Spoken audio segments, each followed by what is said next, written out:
cases increases. Larger samples may lead to a decision to reject the null hypothesis when the actual relationship is trivial. Generally speaking, the chi-square distribution breaks down if expected frequencies are too low. It is still acceptable provided that there are no more than 20% of the events have expected frequencies below 5. Video demonstration. So this video will show how to use SPSS and calculate the chi-square statistic. What is the chi-square?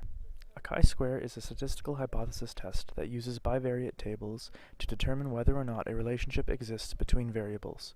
It is one of the most commonly used hypothesis tests in social science because the assumptions that need to be made in step 1 of the 5-step hypothesis test are very easy to satisfy. The reasons for this are the test can be used for any level of measurement, ordinal, nominal, interval ratio.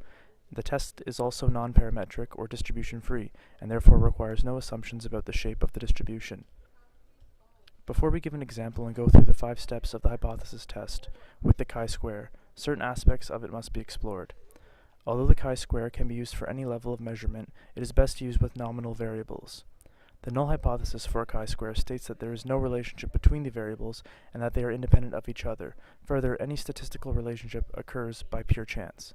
Now let's jaunter through the 5-step hypothesis test using a chi-square. Step 1. Making assumptions and meeting test requirements. As previously mentioned, no assumptions are made in regards to the shape of the distribution.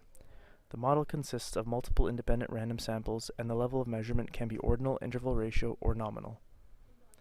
Step 2. Stating the null hypothesis. The null hypothesis states that the two variables being tested are completely independent. If the null is true, the differences between the observed and expected frequencies will be small. As with all other statistical hypothesis tests, the null directly contradicts the research hypothesis. Step 3. Selecting the sampling distribution and establishing the critical region. Establishing the critical region for a chi-square is similar to establishing a Z or T critical. It requires 2 steps. You must first establish your alpha level, which is generally considered 0.05. Second, you must establish the degrees of freedom with the bivariate table using the formula C-1 times R-1, which would equal the degrees of freedom.